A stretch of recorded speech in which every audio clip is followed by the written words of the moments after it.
Welcome to I'm Not Joking, the podcast where a behavioral scientist examines what it's like to live a humorous life. Glimpse into the lives of the funniest people in entertainment, business, and science as your host, Dr. Peter McGraw, explores their habits, motivations, and secrets to success. Get ready to fire up your brain and your funny bone. Now, here's your host. Welcome to I'm Not Joking, the podcast that looks at the lives of funny people. I'm Peter McGraw. Today's guest is Shih. Jack is an Emmy Award-winning animation director and producer, known most notably for his work on South Park. He also has a side hustle as a voiceover artist. Welcome, Jack. Hi, thank you. So, Jack, if you weren't working as a director, producer, or voiceover artist, what would you be doing? Probably, Jack's looking at my interview questions right now. Is the answer on the piece of paper in front of you? I have no idea. I've been trying to figure out what I want to be when I grow up, so it's an open-ended question. All right. Well, you're still a young man. Not really. 2 kids ages you very quickly. So you were saying that you were a psychology major as an undergrad. Yes, that's correct. Could that be a hint at an alternative life? I mean, I'm actually really intrigued by what it is you do. Psychology, like when the path before any of this happened to me was very stereotypically Asian American, Chinese American. I was looking to go MD, PhD, do research. I was published when I was 15. Wow. Molecular biology. And then I got woke. I just made bad decisions. I made reactionary decisions. And then I ended up in animation, film, television. Mostly just dumbstruck by the fact that you could study these things in school. I ended up going to grad school at USC, SC Film. Okay. I'm actually visiting there this year. Oh, nice. I'm excited about it. Yeah, they're cool. They've got really good people there. They right out the gates. When I started there, they were in their second year of the master's program. And they did the smart thing, which was steal all the faculty from Cal Arts and just install them at USC. So that made us immediately legitimate. So that was great. But yeah, I don't know. I with a 9-year-old daughter, I keep telling my wife and my family I should really figure out the process of how I ended up where I am. So when they ask me questions, I have answers, but I don't really have any answers. Well, let's work through some right now. Let's do that. That's some therapy. So you published as a 15-year-old. I think I was 15 at the time. Yeah, that's impressive. And then, did you have a tiger mom? Do you have a tiger mom? No, she's not that. Okay. Not by my standards. I mean, we've seen the real ones. I've seen them You've for seen real them in the wild. I'm like, thanks, Mom. You're really great. You're so sweet and loving. I mean, both my parents were immigrants, so there is that element of it, but it's not the archetypal, I see. Drilled into the ground. When I wanted to quit piano, I got you're going to regret this when you're older. And that was about the extent of it. I see, yes. And then I regretted it when I was older. Right. So your mom, like a tiger mom would strike me as being not impressed with an Emmy. She's quite impressed. Yes. Right. She's a mom. Right. So I would emphasize the mom and not the tiger part. But, if I sneeze well, she's still proud of me. Got it. She's a mom. She dotes on everything. And I was published because it actually was an interest of mine, science, as a kid, and my mom is a very accomplished scientist. So, I trying to be like her and follow in those footsteps at the time. So that was the confluence of that kind of event, and how it wasn't like I broke out and had a basement lab of my own and doing my own thing. It was just a kid wanting to be like his mom, I guess. Yeah, that's great. Mama's boy. So I'm going to come back to this, but I want to digress for a moment because you've now twice done a voice. Yeah. And lack of medication. Well, no, because I think so this is for the listener. There's a documentary about, it's like 6 days. It's called 6 Days to Air or something like that. Something like that. and I'll put it in the exhibits. And Jack is shown in it, and it's about the making of a South Park episode. And That's correct. And the pace of it. And one of the things that I noticed is that like lots of people do Cartman's voice in the episode. In the documentary. Excuse me. Yeah. Not just it's Trey who does it, but lots of other people do Cartman. Cartman's a voice. It's an iconic voice. Right. He's an iconic animated character. And I know this because my sister does his voice. And she does it like pretty well. Yeah. And it's incredibly funny to me when my sister does the voice. Now you haven't done Cartman. Can you do Cartman? I've been known to do that, yeah. Okay. Not on command. Not on command. It's so hard to just pull it out of nowhere. You've got to get in the character. I don't know. I think he's such a good character, and I think people like to do the voice because he's also a ticket to say whatever it is you want to say. It's a licensing. And you're like, oh no, it's just that's not me. That's him. You know. Because for 20 years now, that dude has gotten away with saying a whole bunch of shit. Indeed, he has. Yes, and so my observation from this, it's a brief documentary. It's a brief glimpse into the making of South Park. But the idea that people do voices and jump in and out of characters, that's an accurate thing. That's something that happens. Like in the studio?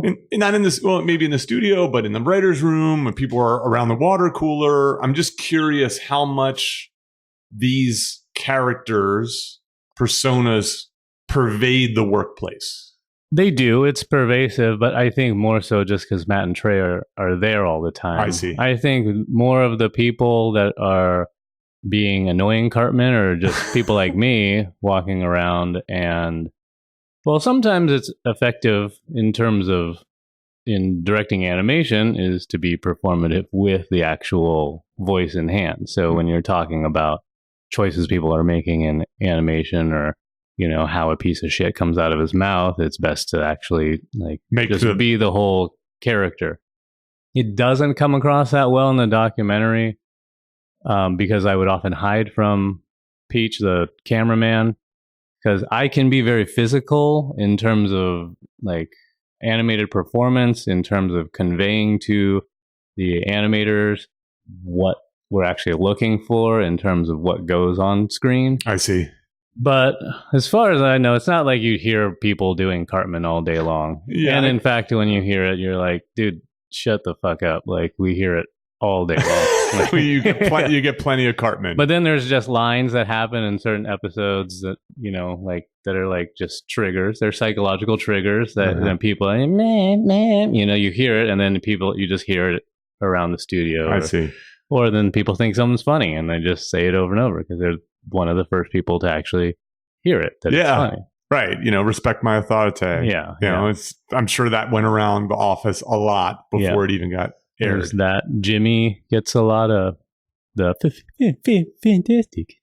That's great. Yeah. Well, all I'll say is this is I'm not going to ask you to do any voices, but don't hold back. Yeah, feel free. If you feel like you want it. So, all right, let's back up. So you're a psych now. You're at Vandy. You're a psych major, and so what happened between graduation, USC master's program?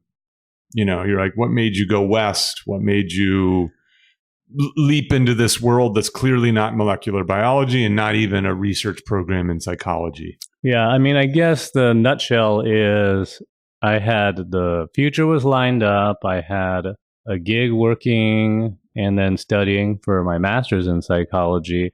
And I believe it was on the day that I was graduating, so my family was there. I got a call from the professor saying he was really going to transfer to Vanderbilt from Case Western. Mm-hmm. And he got a counteroffer and said he wasn't going to come. And I politely declined with absolutely no plan in mind. I was just taking the easy road, and I had my life in Tennessee at the time. And why move to Cleveland? Yeah, I just never thought anything good came from Ohio. I ended up marrying someone from Ohio. I got my PhD from Ohio. I still don't know if anything good comes from Ohio. She's not going to hear this, is she? I sometimes wonder myself. So it was a really childish, and it was too many John Hughes movies. Telling my parents like, "You don't know me. Like, I'm not gonna do this." And I was like, "I don't need you. I'm gonna stay here." And a few months there, with being on my own and having no plan, I realized living off of people I knew kind of sucked and was lame. So I decided to live off my brother, who I'm from his family. Yeah, I'm from LA. And I was like, I'm coming back to LA. Don't tell mom and dad because I'm independent. Can I live in your apartment? So I did that. I just was tooling around. I had the two most useful bachelor degrees in the theater and psychology, just real powerhouses in terms of income. So kids out there, that's the way. Coffee Party 101. And this is in when was this? 95. Okay. Mid-90s. Okay. I ran into someone who was like, "Oh, you should apply to, go to graduate school," because I was interested in film. They offered up the SC film program. I knew I couldn't afford it because I didn't have any money, and SC is not an affordable institution. And it's not an easy film program to get into either. I'm not sure what it was like back then, but now it was probably pretty easy if I got in at the time. I'm just kidding. It was really strenuous. Okay. Top film school in the nation. At elite. Yeah, I know it is now. I didn't know it was then. Probably. I mean, it was the conversation or argument would be NYU, USC, and everyone on the West Coast would say USC, and everyone on the East Coast would say USC unless they went to NYU. I ended up getting in. I ended up, my mom's a professor there, so I was able to get a remission to it. Oh, yes. So I was able to go with her help to that program. 97, it was only a 2-year program at the time. I think now it's 3, which is good because there was a lot to get in that short amount of time. But sitting in classes, deciding of whether you should watch Disney or Warner Brothers cartoons seemed like a really nice thing at the time. I kept looking over my shoulder like, is this for real? Like, this is what we're studying? I guess let's watch that cartoon. But South Park, interestingly enough, was 97, I think, was half-inch viral when people were dubbing the VHS tapes. Okay. And so I was finishing grad school, and I was at SC Film. I was certain I was going to come out and, be Chinese-American Studio Ghibli, like, make these beautiful features and animation. And I just got nominated for Student Academy Award, a regional, not a finalist. And it's just on my high horse, someone brought in that Spirit of Christmas on half-inch. And, everyone's laughing. And I'm sitting there. At the time, too, I was like, I'm going to animate 2D drawing. Mm-hmm. Because I was a purist. I just stepped into this. Well, I'm a purist, and this whole fascination with computers is going to go away. So yeah, I'll pick your stocks for you too. I was asked by my peer group, well, what did you think of South Park? I said, man, that's great, but I would never work on a show that looked like that because it's just a writer's show. It's a writer's show, and they don't care what it looks like. It moves how it moves, and it's not elegant. It's not. I probably went on with some more colorful language to describe it. Hack. Yeah. It was like, these people don't know anything about animation. They don't know anything about timing. Like, what is this? Can I ask a question about that? So I recently spoke to Mike Reese of The Simpsons. Right. Yeah, He's a writer for The Simpsons, and we talked a little bit about the animation. Right. And so if you were to compare, I'm just trying to get an idea of beauty of animation. Like, so if you were to judge the relatively, how is the animation in The Simpsons? Like, is that the kind of animation that you would have found worthy of your talents at the time? Or are we talking even higher level stuff? Yeah, I mean, like, in terms of things that, like, I actually thought the early Simpsons stuff on the Tracy Ullman show was very cool looking. And then it gets distilled into a refined style that now is like, and I'm a huge Simpsons fan. Sure, yeah. Or was. Is that show still on? Yes. And I just like to say that. That's what people say about South Park all the time. Yes, that's still on? Like, yeah, thanks for that. Is investment banking still a thing? Are you still miserable in your office? It's a different style. I mean, and like Okay. Simpsons is the godfather, godmother of like all the hellspawn that has come after it Mhm. in terms of Fox animation. I think for me, the interesting thing, even though I'm taking a shot at what South Park looked like before, is that in terms of animation, stylistically, it matched what the writing was. I see. And there's always, That's to me, interesting. there's always this association, right? Like Hayao Miyazaki and like how beautiful Spirited Away is, or Totoro, all the classic Studio Ghibli movies, or they fit the tone and the the messaging of the movie and the style of the movie. So to me, there's always does it match with what it's trying to do? I see. So if something's like really perfunctory and like all of like I don't want to like out a lot of people. I love everyone in their work. Let's just say that. But like Powerpuff Girls, like stylistically, it matches what it's supposed to be.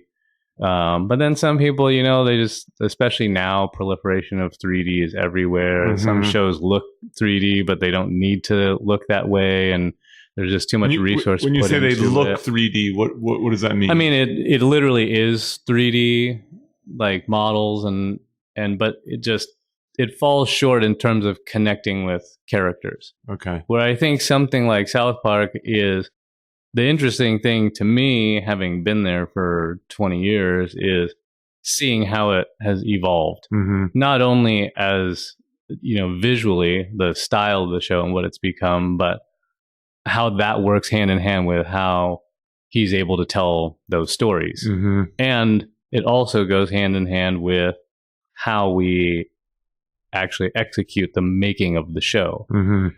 To be able to do it in the time span we do it now, which is not how it was when it started. It started out much more as a, conceptually as a traditional show. We worked, all the year round on Mm-hmm. trying to get these shows done. We would never get them done. It would always be a last minute thing. They and the core group that has been there for a long time are just all-star procrastinators. It's next level at what is being done in that short amount of time. And that evolved, I think, over the 20 years. It's not it's Trey and Matt. Yeah, Matt and Trey. Trey and Matt. Matt, either way. Trey, Matt, Trey. Yeah. Who are the who's that group? Ann Garofino, one of the EPs, she's been there since Mm-hmm. the beginning. Another producer, Frank Agnoni, has been there. Adrian Beard, who is Token, Mm-hmm. is also like the head of the storyboard Mm-hmm. department. He's been there from the beginning. Eric Stow, who is Butters, or is Butters is based on him, and he is sometimes referred to by those who know him as Butters. He's been there since the beginning. He worked on the pilot with them.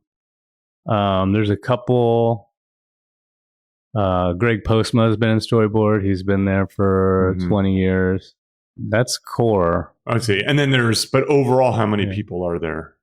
In the entire studio? Yes. Oh, I guess 75, Okay. but that's probably including accounting and PAs and Sure, stuff. but the bills need to get paid. Yeah. People need to get paid. Those checks need to get processed. Those humongous checks. So I asked who those people were because I think that matters. So I'm really interested in this idea. Yeah, it absolutely matters. It's why I'm excited to talk to you. Yeah.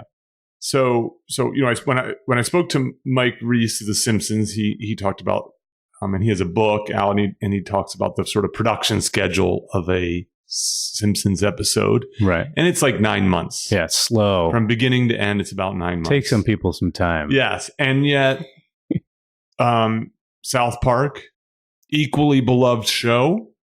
I'll take that, sure. Yeah. I think so. I mean, call it what you will, but incredibly successful, long-running animated show. As I said, beloved. You making up the group, these 70 people, right. some way, make an episode in 6 days. Yeah, which is kind of inaccurate. It's actually closer to 5. Okay. And And as we've eased into this, we're like, well, if we can do it in 5, well, let's just do it in 4. We're not really getting anything done that first day. So let me tell you why I'm interested in this. I'm going to give away the kicker, the punchline, and the idea that I've been working on for my new book is that we have this tendency to think of kind of the lone genius. Right. Or maybe the lone genius is the two geniuses. So, and we know who they are in this story. Me and and of course these people have extraordinary talent. Edison had extraordinary talent. Yeah. Steve Jobs had extraordinary talent. And in the world of comedy, Robin Williams had an extraordinary talent. We know we can point to these people, and Matt and Trey clearly are those. I mean, if you think about it, what a run. Like everything these guys touch turns to comedy gold. Yeah. It's just absolutely incredible. Like, hey, let's try theater. Boom, Tony Awards. I was really happy for them because, just so they could understand what success was actually like. It's really, really awesome. Good job, guys. Let's make a movie with puppets. Boom. Yeah. You know what I mean? It's really incredible. But, however, nonetheless, every genius, whether it be in the world of science or business or arts, and in this case comedy, needs other people. Sure. And you just listed a bunch of people who have been with them through the years. To do this in 6 days requires not only a group of dedicated people, but people who work well together. Right, which is amazing because a lot of us don't work well together. So tell me a little bit. Tell me a little bit. Let's talk about the process, and especially like where you come in and what you do, and, right? And about I want you to prove me right. Yeah, right. Like this is I would call this group genius. Yeah, But I want a glimpse into that world and why that's the case. I mean, I'd love to prove you right. Yes. I'm really good at doing that. One thing I'll put on the table that it distinguishes our show, the South Park television show, from shows like The Simpsons is the scale. And that's a both and, where I think we're able to do what we do because the scale of the production is smaller, meaning just less people are involved. Okay. You're leaner. We're much leaner. Mm-hmm. I love tuna, like in the ocean. We're like tuna, but actually we're kind of a plump tuna. You could trim a little bit of fat off this tuna and we might be even faster. But it is part of the process that you're talking about. And the one thing that I do want to put on the table is in terms of writing, I'm pretty certain that Trey has authored every single episode. Is that right? Whereas on The Simpsons, you have a writer's room that's sometimes, 20, 24 people deep. Indeed. And then they bring in Mike comes in as a consultant once a week to just punch stuff up. You know what I mean? And you're getting no disrespect to any of those. I know some of the Simpsons people, and those guys and girls are crushing it. I mean, there's no hacks in that room. Like those people this is the best of the best. Yeah. So, I mean, it's a testament to this lone genius idea of, we really have kind of like circled the wagons around creating an atmosphere to allow Trey to do his thing. It seems very Edison-like to me. So, the typical, like we're usually doing an episode the week that it airs. Mm-hmm. So we're finishing a Wednesday night episode Wednesday, sometimes night. In terms of picture locking it, we try to land before 11 o'clock that Wednesday. Ideally, I think some of the producers will be like, no, it's 9. Like, yeah, sure, it's 9 o'clock. But in order for audio to get a cut, a picture lock cut that they can sweeten. What does picture lock mean? Meaning we're not there's no more frames that are sliding in the edit. Sliding? I'm sorry. So if a show is made up of scenes, and scenes are made up of shots, and to be locked, each shot remains however many frames, 138 frames, and it's not going to move. But with our show, which is very different, is we're not we're unusual because we're producing footage for broadcast day one. Like before, when we get a page of script, we begin production on that. Where something like The Simpsons, if you look at their production schedule and calendars, is they front load everything and they work on a script. Yes. Then they get a script and the script is locked. Yes. So that thing isn't moving. It'll move and like punch up and rewrite later on down the line. Yeah, but a tiny bit. It's generally speaking, they have a completed script. That completed script gets recorded and then it gets storyboarded. And then that gets cut together. I see. So before they go into animation production, before they murder all of the people that are working for them, that's pretty much tightened down and locked. And, they have a different system than we do where they're doing key layouts and then it's gone. I think it still goes overseas. Yeah, I think and it does, gets in between and it goes to Korea. Yeah, then it comes back. Then they, they'll review and edit, and then that's pretty much it. So for us, since we're going in, we get a scene. We don't really know where it stands necessarily in the story, beginning, middle, or end. And that's when Trey, with that group, will pretty much convey to us, look, this is not the beginning of the show.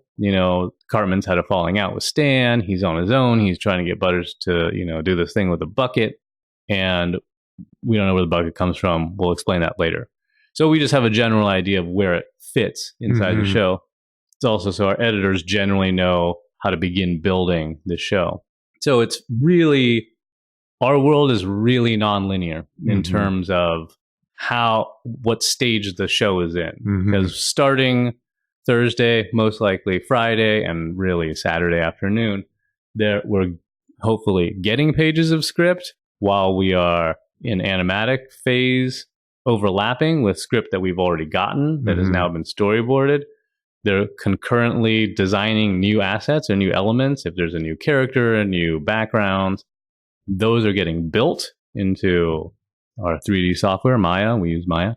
And then anything that's animated, we're putting back into the edit bay, and we're doing dailies, on those. And Trey's in on all of this. He's in every phase. He's in the writer's room with his writers. He sits, he records pretty much everything. He and Matt will record Is the recording happening also more or less every day, or is it? Yes. Okay. Every time there's a draft. I see. So you basically are building out a scene at a time. Yes. I see. And then he'll also go and rewrite scenes as we're going. I see. So everything in our world is touchable until it's on TV. Until it's locked. Yeah. And even then, sometimes between the original air date, Wednesday and Saturday, okay, there might be some changes, but not really. So, if anyone's listening, don't actually go and look for them. So I don't know. Is that in terms of production? Yeah, that and so I mean, of course, this is incredibly complex, and it's has this visual element that we can't capture in a podcast. But I mean, I just think it's so striking, right? The contrast: 9 months, 6 days, right? Equivalently beloved products, right? Yeah. It shows there's these sort of two ways to do it. I mean, to your point, the core group of people, and saying core is not fair. Everyone there is important. Is important. Yeah. I didn't say equivalently important. They're all important. Some just to kick around. Not really. We don't do that. It's 2019. It's a really safe and wonderful workplace. But so there's conversations that Trey will have with Adrian about design and the quote unquote hard stuff, because he's well aware of, and we're all aware of, to do it in 6 days, you can't leave the standing rib roast type of shit for Tuesday night. Like a lot of that stuff, there's just heavy lifting. If it's there's going to be the wall of zombies, like in what was that Brad Pitt movie, World War Z, where they did the zombie tower thing. Yes. So, that, I forget what episode it was in, Pandemic maybe, or Homeless episode or something. But he came forward with that early on. I see. Because that takes a lot of effort to make that. And it's also something, and this is the evolution of the show that I alluded to earlier, is nowadays, there's visual jokes that matter, and there's visual jokes that he wants to land.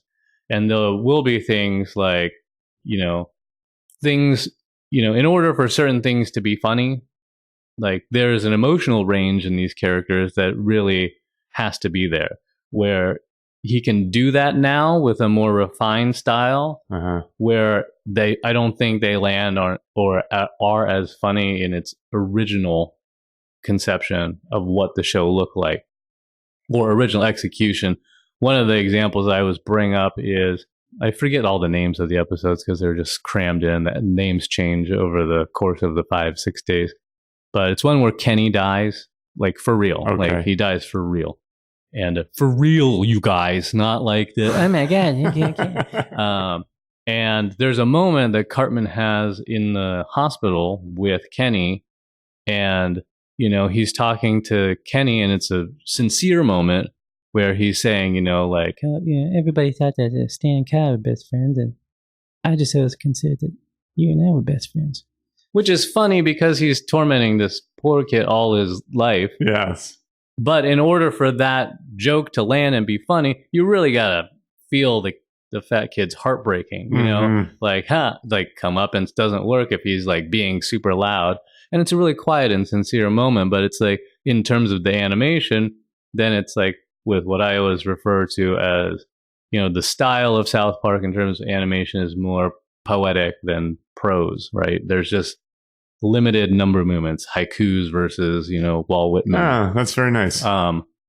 So in that, what is important is these conversations that he's having to Adrian about design and like what the scale of shots looks like, giving him reference points, and then us also being in the rooms to identify like, okay, this is important in terms of how this episode looks. I see. Did you do that? Can I ask if you did that shot like as a close-up, like you might in a movie?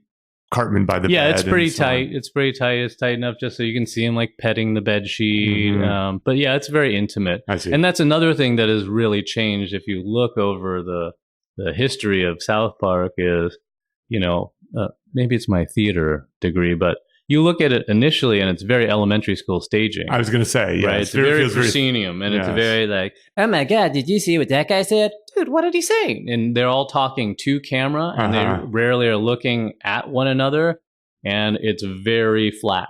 And then you move into like the, season 4 through 6 or 7, and it's very much like high school theater, where there's now a thrust on the stage and there's a little bit of depth in it. And then, characters learn to turn and face one another when they're talking to each other. And move across the stage. They look in the eye, and blocking becomes important. And the perspectives become more single point. And then you move into, season 7 to 12, where now it's like everything is depth. Like there was a window there where design-wise, I was like, everything looks like it's in a tunnel. Like look how much depth we can get.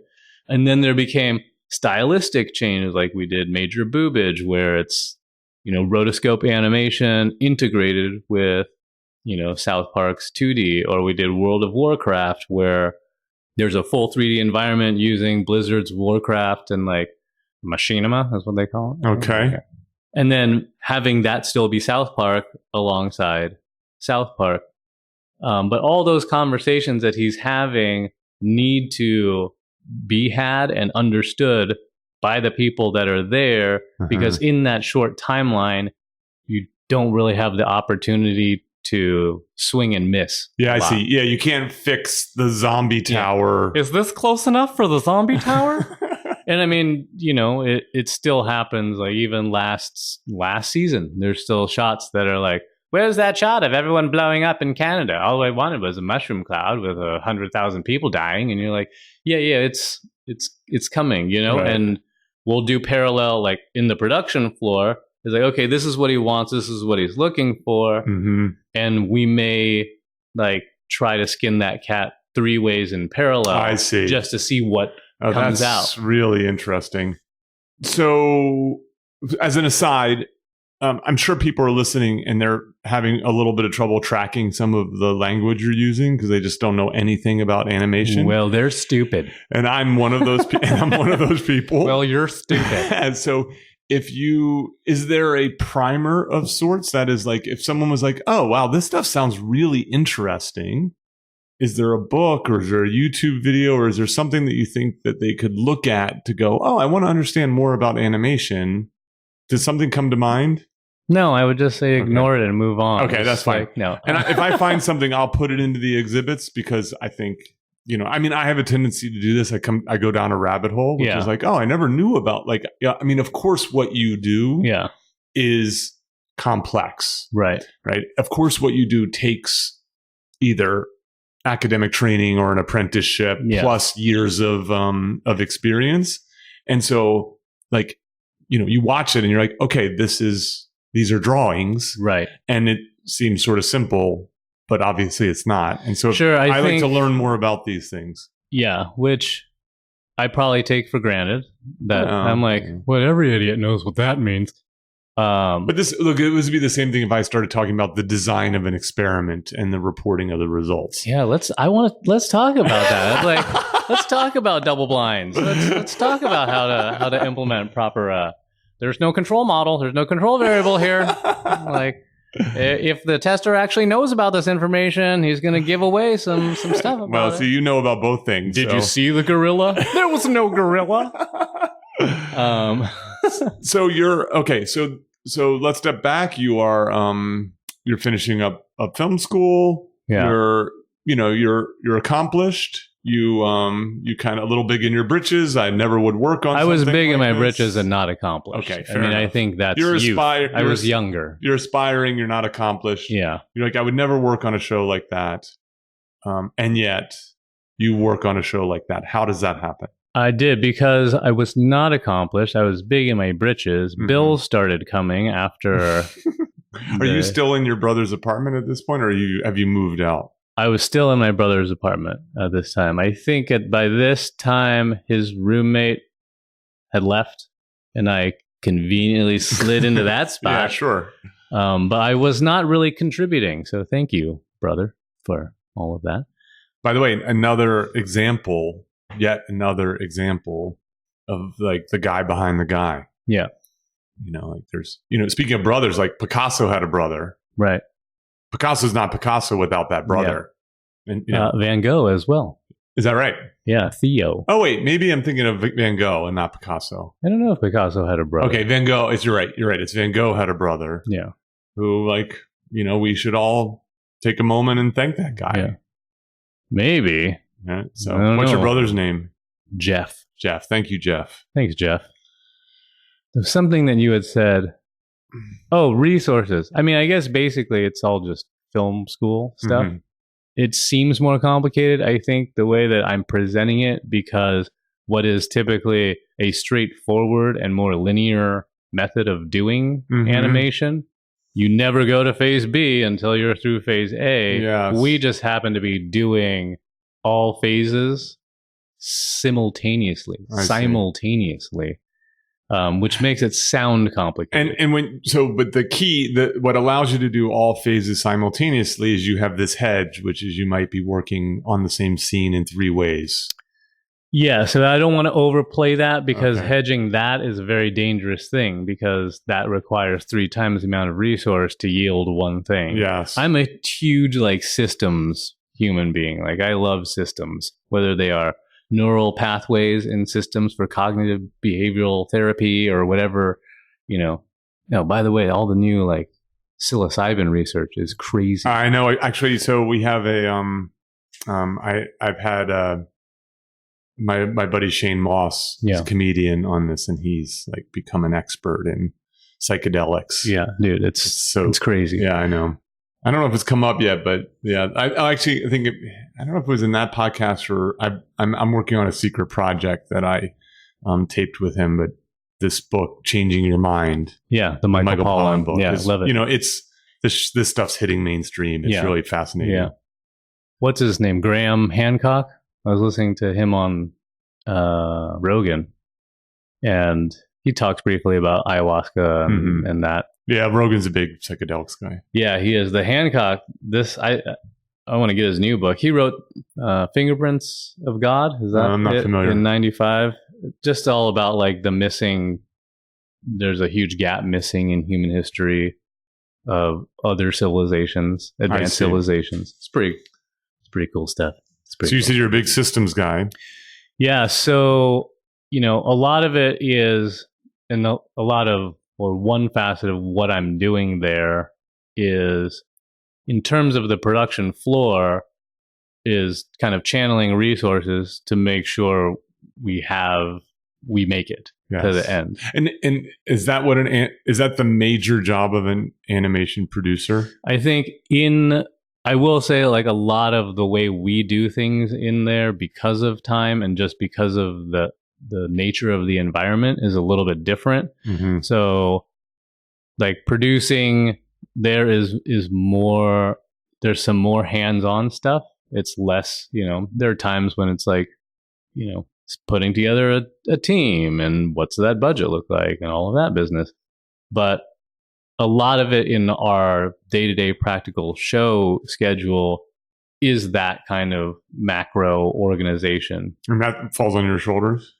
Yeah, to a certain extent. Yeah. I mean, dealing with the hand that I have, right? And how to play that hand. If there's very rarely occasions where it's, do we need to bring in outside people for this? And that's a really difficult thing, because as everyone is important, they're also important because they know the drill, right? They know what and department to department, it's very different. Like what a Thursday looks like to storyboard versus, what a Saturday looks like to the technical directors, and what Tuesday night looks like for animators, or Wednesday morning or Wednesday afternoon looks like for the animators in terms of what their workload is. But for that reason, I always think it's necessary that there's stable systems in place to encounter how to deal with all the weird shit that comes up. Because after 20 years, you think, oh, well, we figured everything out. Nothing's going to surprise me now. And then he comes in and, he's like, hey, did you guys see that new Tarantino movie? And you're like, oh, fuck. What is it? And, I love this. Or like the 300 episode is, I see. Yeah. So as an aside, the neat thing about this 6-day production schedule is that it allows the show to be topical. Yes. So something happens in the news, something happens in pop culture. Yeah. It can be incorporated into next week's. Right. Or day episode. Of, like we do. Maybe we've been on long enough that I think 4 election cycles. And we've done something with each election the last 3, I think. So as one or the other person is going to win, and so then you can so that week you can build it in. This last election, I remember sitting eating dinner in Stow's office, Butter's office, and I was like, man, this is the most relaxed election episode, because we were certain that dipshit was going to lose.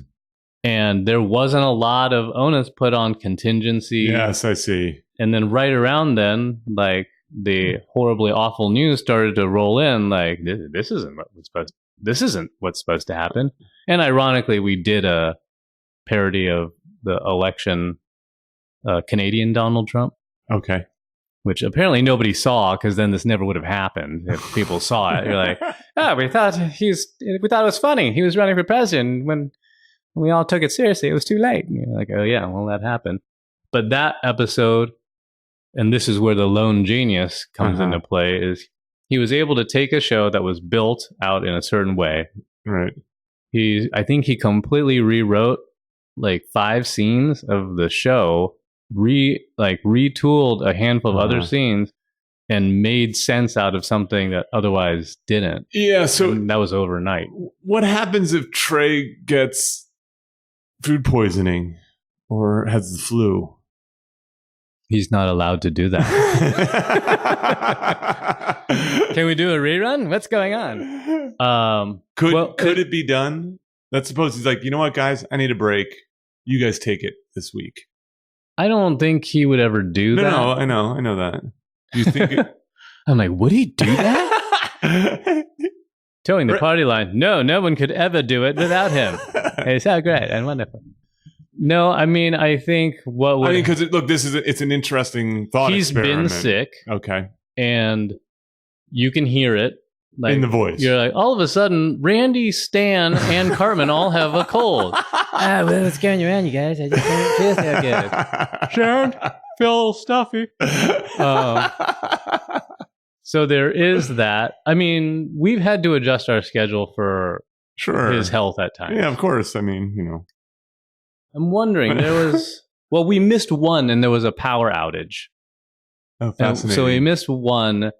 There was a power outage and on the Tuesday night leading into the it. Critical. And that just kills us. Yeah. Because losing 4 hours of time there. Is that amazing? 4 hours can make or break. Oh, for sure. And I probably annoy the crap out of everyone where I'm operating in a world there where, to me, every 5-minute chunks matter. So when people are like, I'll go over something and someone gets up to go to the bathroom, I'm like, hey, wait, what are you doing? What are you doing? Don't you think you could do that first and then go to the bathroom later? And that's a little tight. It's a little tight. You can't evacuate your bladder. But there is a guy that works there, and sometimes I'll be like, he's like, are you okay? I'm like, I don't know. There's something I have to do. He's like, a little while ago, you said you need to go to the bathroom. I'm like, that's it. I got to go to the bathroom. I'll be right back. Hold on. Don't follow me in there. So as an aside, if you want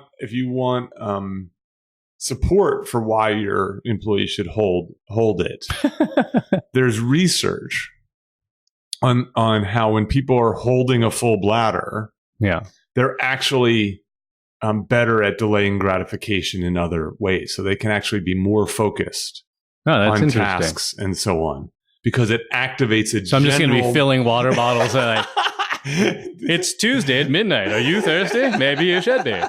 Right. So the idea is that it activates this sort of general ability to delay gratification and thus to be attentive and focused on the job at hand.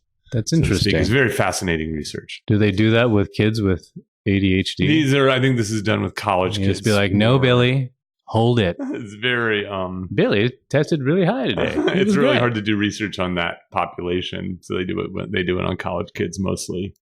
In any case, so this is really, really fascinating. So one of the other things I want to ask about is, and this is in part from talking to Mike, and then from watching the documentary. Again, that's only just a very small snapshot in one particular week.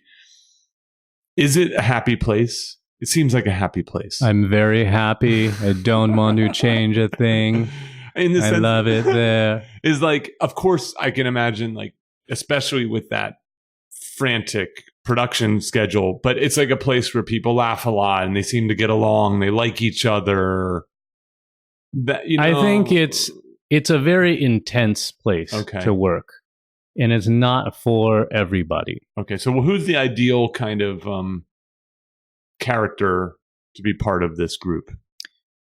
It would depend on department. Fair. But, people who can take direction quickly. Mm-hmm. I'm a huge John Wooden fan. Okay. And that's the UCLA basketball coach. Yeah, and Hall he's of Fame basketball coach. Full of Woodenisms, as they're referred to. And one of them is, I don't require that you follow blindly, but I do require that you follow. Mm-hmm. It's that type of mentality. I see. Because it's dangerous to say that anyone in there is a robot, because everything is sometimes fresh or different or new. You need people to be creative. People are often saying, oh, well, you've done it for 20 years, so you can recycle a bunch of stuff. And it really doesn't happen because technology has changed so much. The look of the show has changed so much. I think we as a group of humans, when I started, the range was like mid-20s to early 30s. And now people are afflicted with children and families. And they're like, oh, don't you want to go home? No, I'm fine. Let's do an all-nighter tonight. But it gets harder to do an all-nighter as you get older too. I have 0 all-nighters left in me. Yeah, I don't. I've used them all up. It takes it's not good for you. No, it's terrible. And that's why when you say, is it a happy place? I think people are happy. People are tired. Yeah, people are rewarded by the product. There's some satisfaction to not waiting 9 months to see your work on television. Yes. But then also you're on more of a razor's edge of what the impact of a mistake is. Yeah. So, and then there's more pressure. And then forget about the bladder issue. Is like some of these people are up for 26, 28 hours. I probably shouldn't say that for California. It's like labor law. OSHA, is that okay? But it's like that into Wednesday. It's a long shift. Indeed. Really under California legal laws in accordance with their laws. But like 26 or even driving hours. home. Yeah, we don't like if people need to sleep before they go home. Yeah, we encourage them to do that. I would imagine. But so it can be intense. And I think, obviously the level of intensity is different for different players in the cast. But if you don't like it there, you don't last there. Yeah, I can imagine. Right? Like you would get the fuck out of there. And it probably would be mutually agreed upon. Yeah, what we do often when we hire, at least on the production floor side of it, is we make a general agreement that your first season is going to be a trial both ways. Do you work for the show? Or does the show work for you? And there have been times we've had to part ways with people, and the amount of relief they have, because a lot of the people that get into it are not, they're not going to quit. Of course, I can do all-nighters. I can do this environment. They're going after it. They're high achievers. Yeah, it's full charge. And then you tell them, like, I don't know, we don't know if it's working out so much. And they're like, oh, thank God. You guys are fucking crazy. They're like, do you want your stuff? You left your stuff. Okay, so it's a very dysfunctional family. I got it. Because even beyond the 20-year people, we don't turn over people a lot. Like, Yeah, so something's working there. It's just working for this right type of character. Yeah. Makes sense. That, obviously that makes sense. How did you become a character there? How did you get into it? So you're living in your brother. Now you have a bedroom in your brother's place. Yeah, just living my best life. Hey, I got a call and I was stoked because it was from Paramount, and I thought, oh, here we go, feature film is calling me, and they called and.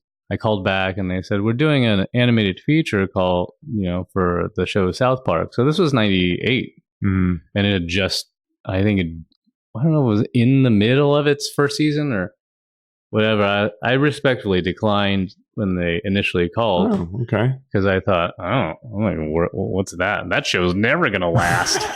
And they called back. And your prior was, not my style. And also, full transparency, I was doing storyboarding for live action stuff. Like I had the opportunity to sit across from Irwin Winkler, who was a producer, director of like Raging Bull, like a lot of movies that I was I'm sitting in a room with like the guy. Yes. He's talking about Marty. I'm like, he's talking about Scorsese. Huh? And so I had a couple of these experiences in completely different directions to go in. Mm-hmm.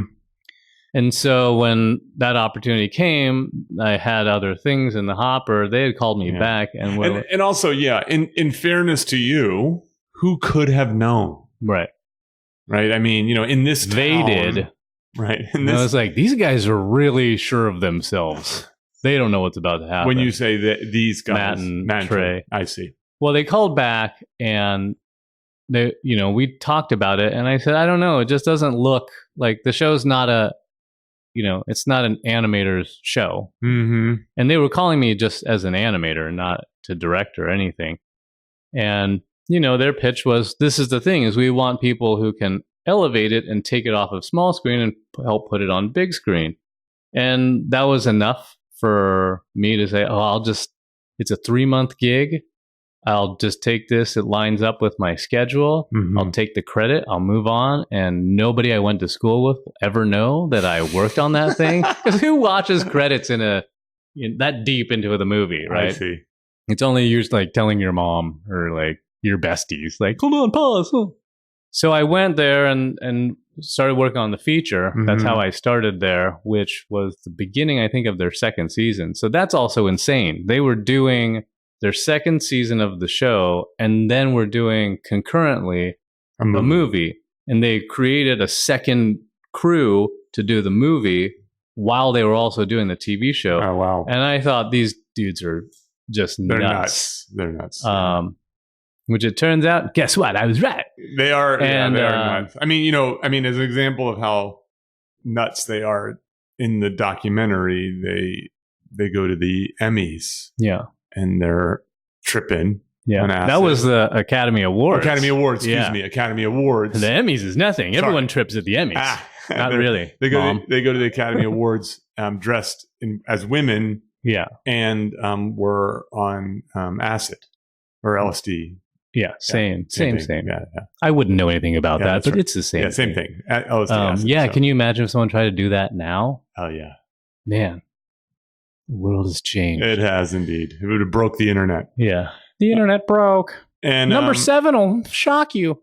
These are all, look, I mean, it probably helps to be a little bit of a beat of a different drummer kind of person to make a show like South Park. Well, also, I signed on for 3 months. And I thought I thought that was crazy too. I'm like, you can't animate a feature in 3 months. I see. Okay. And in addition, their script wasn't done.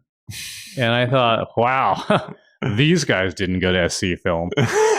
And but then, maybe it's good they didn't. It's great that they didn't for everyone and who's a fan of the show. But then 3 months, they had to do a rewrite.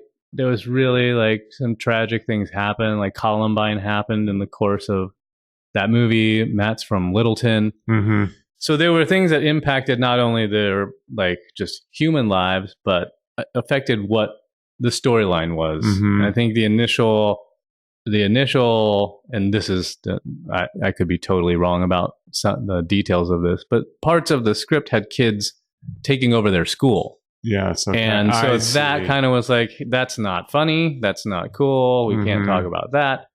And so I thought they were just going to shut the production down. And they were like, sit tight. We're just going to rewrite this feature script and we'll be right back. And you're like, what?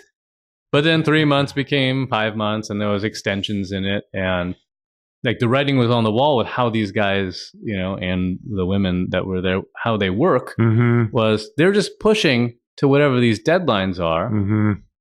And the thing was, technology wasn't what it is now back then. So, everything was done on computers at that time.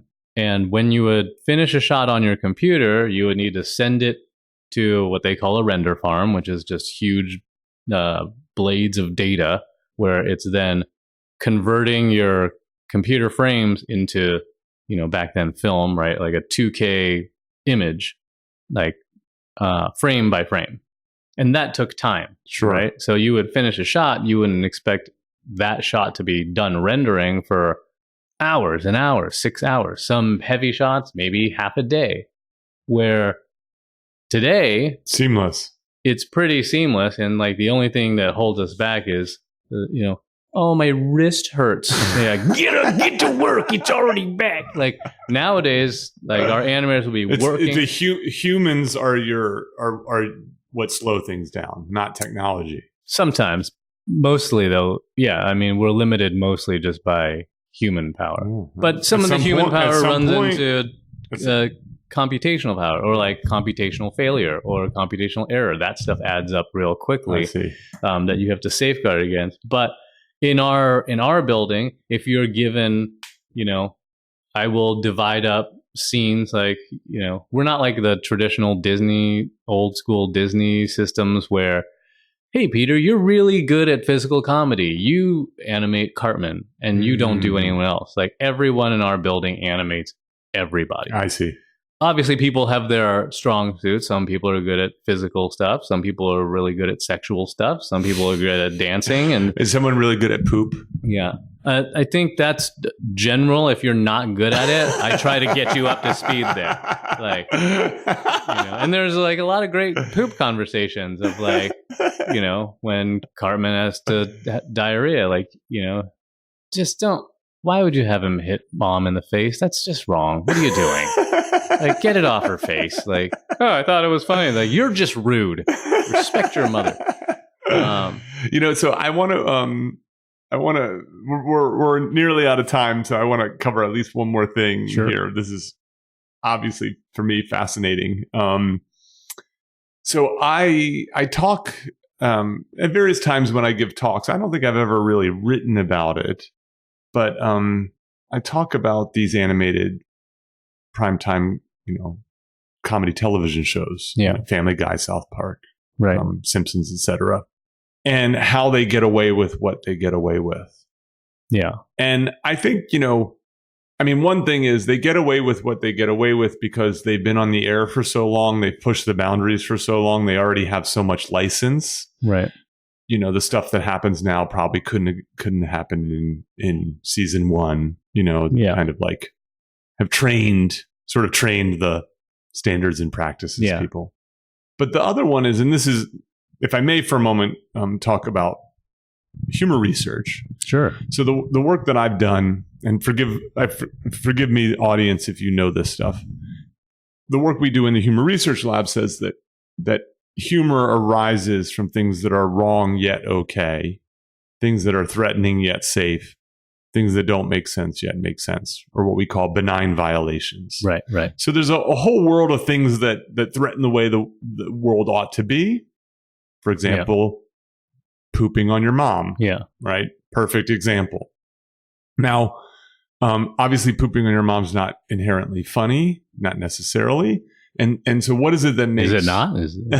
Okay. What makes it... Wow, that humor lab is really coming to some conclusions. If you're depending on your perspective and so on. But what makes that thing that's wrong, threatening, okay? Yeah. Right? And, the beautiful thing about animated... Yeah. Right. And so, and for South Park in particular, because a lot of these shows are very they're families. Yeah. This is kids mostly. Like, the main characters are kids. Right. How is it you can kill a character every week? Right. You kill Kenny, a little kid, every single week, kind of thing. And it becomes, and it's okay to do it. You know what I mean? And it can be funny to do it. Well, one of the things that I've always argued is, well, these are not real people. These are animated. Right. So a real kid, an actor pooping on his actor mom. Right. Less funny, very real. Animated characters. So you have what we call psychological distance. Right. Yes. So there's these different forms of psychological distance. There's time. Things that were wrong long ago are easier to laugh at than things that are wrong right now in the moment. There's spatial distance. Things that are wrong happening right here in this space are harder to laugh at than things that are happening wrong on the other side of the planet. Right. There's relational distance. So things that are wrong that happen to strangers or even better, enemies are easier to laugh at than things that happen to friends and family, people we're close to. And then there's this notion of what's called hypotheticality. Things that are wrong in the hypothetical are easier to laugh at than things that are happening that are wrong in reality. Right. And so clearly South Park et al. Have this distance that allow you to turn up the volume on the violations. Yeah. Yeah. In a sense that the human centipede is horrifying on screen. Right. When it's actual people sewn together. It's funny when it's when it's animated characters sewn together. Right. In that. And horrible stereotypes that are sewn together. Indeed. Like yes. the Japanese guy. Yes, that's right. Either vanilla paste or cuttlefish. Oh, no, fish. You said the cuttlefish. Yeah, that's right. That's historical, though, right? Like animation has a number of those elements all packaged into one. Indeed, yes. And if you look back in like the history of some of that animation, like the old Warner Brothers stuff, like there's some really odd things happening. Yeah. Where the dog is like pounding, it's got a flea on it, and there's a scene where it's like scooting its butt on the floor and then pounding itself with a hairbrush and then he stops, freezes, and he looks in the camera and he goes, "Ooh, I'm starting to like this." Uh-huh. And then it just goes on, and there's these moments where you're like, that's so odd and strange. Yeah, that's a joke. But because it's an animated Yes. dog, like, people are okay with it. Yeah, you have a lot more license is the simple way to put this. It doesn't, and by the way, it's not. I actually don't think in any way it's cheap. It doesn't detract from the art form or anything like that. It's just what it allows you to do actually is get bigger laughs, Right? Because the bigger the violation, the bigger the offense, disgust that happens when you fail, right? But the bigger the laugh when you succeed. And I think it's why these shows are so incredibly funny, is because you can push the boundaries in ways. So have you noticed in your research in like the last 5 to 7 or 8 years, I would say the 2013 is like the demarcation, right? When they start talking about iGen or Gen Z and call out culture and social justice warriors. And we make fun of that with PC Principle to a certain extent. But there does seem to be like it's less forgiving. Just because it's animation doesn't mean you can say that, things of like that nature, where before it was much more kind of what you were talking about, where, well, that's just South Park being South Park, where you can show Lucas and Spielberg like raping Indiana Jones in animated form, which we did as accurately as possible in terms of what would that actually look like.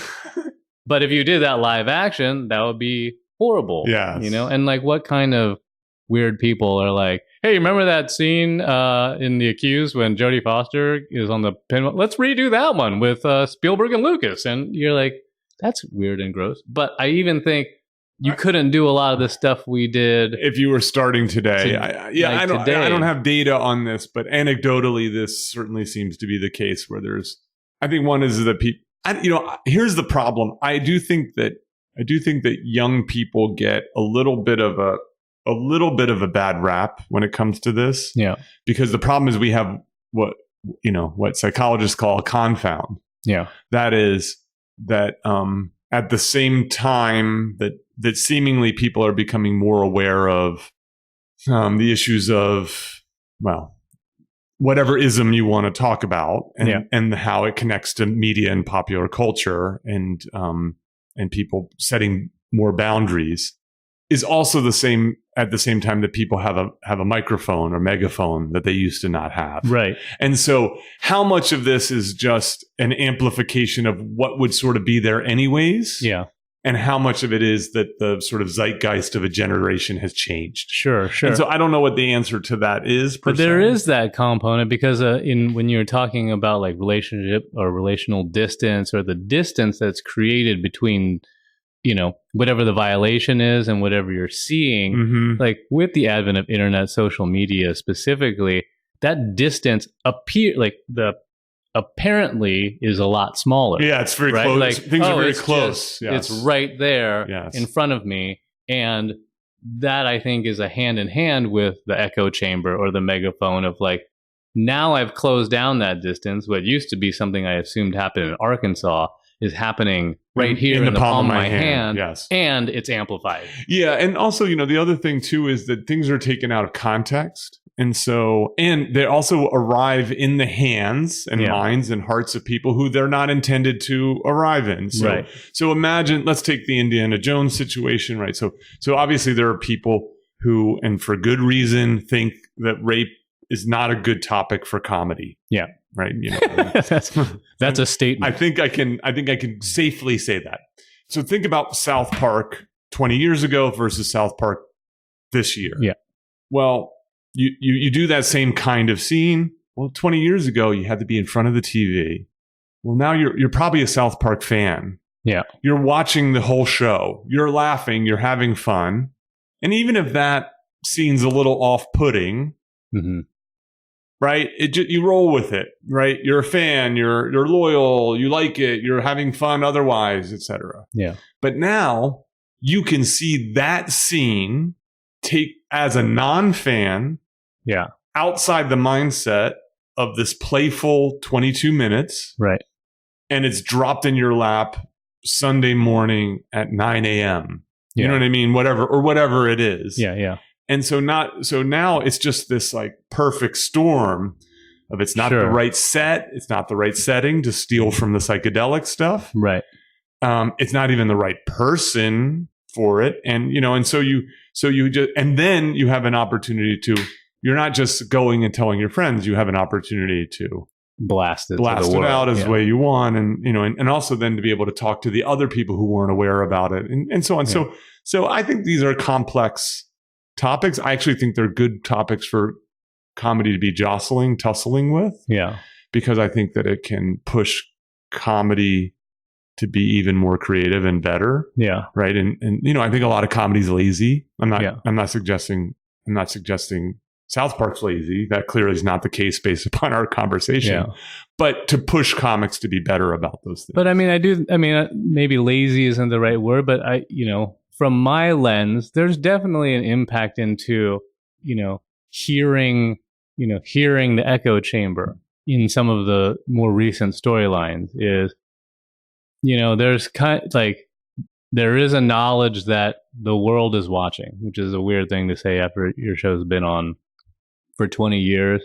But there is an expectation, right, that South Park is tip of the spear. They're the front line of push it to where it can go to. Yes. And, my job there is really creating this creative bubble in order to get whatever he wants to say out there, because, back to Lone Genius is, in order for him to have the ability to make the statement or make the show about what the show is supposed to be about and find what's funny about that, is putting him in this bubble. But if you're in the bubble, and in the bubble you're constantly getting feedback as to is that okay to do? Can you do that now? I'm just agreeing with you and trying to prove you right again. Thank you. Is that idea of it is kind of lazy in some way, right? Comics that push the boundary, like Lenny Bruce's of the world, and Mitch Hedberg are in their own ways are presenting material in a way that is different. Yes. So with regard to this project, one of the things I talk about, so I have this sort of group genius idea that I've been developing. And another one is what I call good comedy creates a chasm. That is that good comedy is not warm tea. Right. It's either iced tea or it's hot tea. Yeah. And you got to choose. Yeah. Do you want to serve the hot tea customers or do you want to choose the iced tea customers? Right. South Park fits that model perfectly. Sure. If you tried to create a South Park episode that made everyone happy, it would make no one happy. Right. And so having a bit of that, call it a bubble or whatever, where you're focused on. Well, what's interesting about that is in my experience there, when you look at things like the show and the narrative and whatever they're putting out, they're frustratingly fair in a lot of these situations. In terms of their equal opportunity, in terms of making fun of people. And they make fun of, and on any issue, they're making fun of both sides. Yeah, they right? make fun of Hillary and it's odd Trump, because you'll have I don't use conservative liberal anymore because those terms are so, everyone now I feel is centrist left, centrist right. And there's the megaphone people that are actually right wing and left wing. Mm-hmm. But you do get conservatives. They're I'm sure that Matt and Trey are conservatives, right? Those hating those liberals. And I'm really? And then there's the other side is oh, you really stuck it to those conservatives. And it's they're not as they're equal opportunity. And they're two different individuals where one may lean a little more left on some things, one may lean a little more right on other things. But I'm you guys are just always in the middle of the river, just pointing at shit, going hey, look at that. Yeah. You guys look at that. And this is what they think about that. So in terms of making everyone happy, there is an element of we are making everyone happy. On that dimension. Yeah. On a political dimension, that may be the case. Right. But on a disgust dimension, that's not the case. Right. So there's some. It's just a little poo. Just a bottle of semen. What's wrong with that? Jack, this I was hopeful for this conversation, and you have delivered. Delete. I really appreciate it. I do have one final question for you. Sure. One thing you're reading, watching, or listening to that's great, that's just outstanding. Oh, I mean, I'm read a fair number of books that I know, but the one like you're just like, oh my God, this is so good. And it doesn't have to be a book. It could be. Oh man, I don't know. It doesn't have to be the best. It just has to be one of the best. I mean, I really enjoyed Coddling of the American Mind. Oh, that yes, Jonathan okay. Haidt, Greg Lukianoff. I loved that Michael Pollan. Okay, I'm going to have that in the How to Change Your Mind. So, Coddling of the American Mind actually fits with our earlier conversation, which is, and so there's an Atlantic article that they wrote that then they turned into a book. Yeah, and I think the Atlantic article does most of the work. The book's a little bit puffed up version of that, but very focused on college campuses. Yes.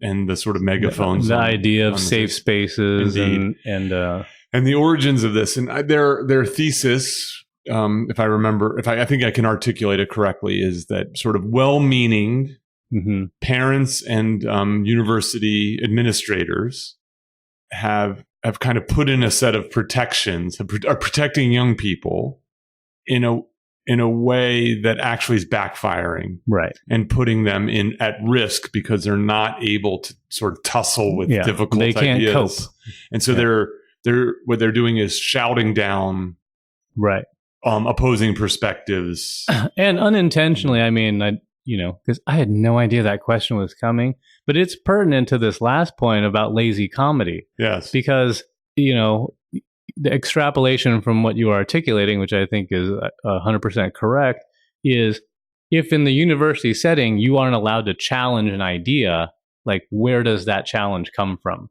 Yes. And does that then fall in line or lockstep with comedy?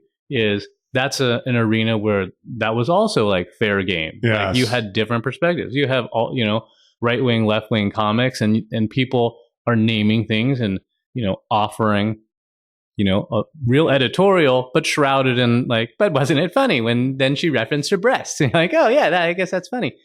But that's the whole idea of like, if you can't intellectually bash heads with anyone, whether it's in a conversation like we're having versus, TV medium where you're it's one directional and you're broadcasting versus social media, which is like unilaterally just diarrhea everywhere, is like, that to me is the most intriguing thing about all humanity, which is humor and, drama, and everything in it is people experience things differently. Yes. And this homogeneity of everything is like... Yeah, or the idea that everybody's staying in their own silos. So this, these are the kinds of, right, so where... Yeah. Right. Oh, my feelings you only were venture hurt. outside of your silo in order to yell at someone else's silo. Right. Or the presumption that if you feel damaged by something, there was actually commission of fault that lies elsewhere. Yeah.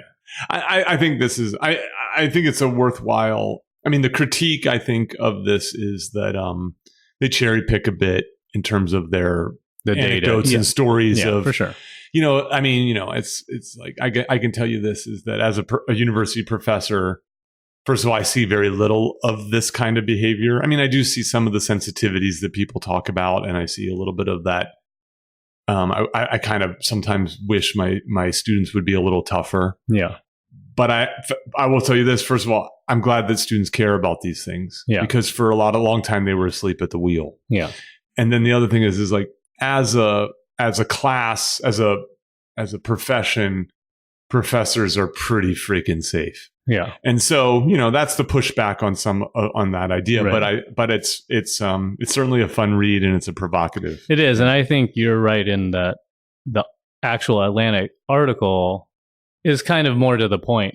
And I think the cherry picking idea is kind of puffing up the piece a little bit, like reinforcing it, may be taken by some people as like, well, they're not pulling data from the other side, other data sets that say otherwise. And it's kind of, I get that feeling too, but yeah, but it's a great read, and something that I think, look, if you have a kid, yeah, or if you work in a space professional space, these are kind of things that you should be aware of. Yeah, I mean, thinking about safe spaces and then thinking about the conversations that we have in our building that are just very straight-faced about how he's penetrating her, like that. Yes. That sort of thing is like, well, it's important for the joke to land that happens like this. So we actually want to see that. Don't cover that up. Yes. And we're a fairly diverse group of people from those who identify as male and those who identify as female, and racially and ethnically and culturally, and so then you're just having these conversations that are open. But it's always just about whatever the work is. Yes. And there is that distance where we're just talking about work. I'm not actually talking to you as a person about. Yeah, that's I could see how things. you could very easily two conversations about penetration, one that is based upon the episode and one that's not. Yeah. One gets you in trouble and one is requirement for the job. Yeah. Yeah. Jack, this was super fun. I appreciate you inviting me into your house to do You're this. very welcome. Thanks for coming by. Cheers. Bye. Thank you for listening. Don't forget to visit petermcgraw.org for more information about our guest, show notes, and social media links. If you've enjoyed this episode, please subscribe and share with others. Join Dr. Peter McGraw next week for another fun, fascinating conversation on I'm Not Joking. Yo.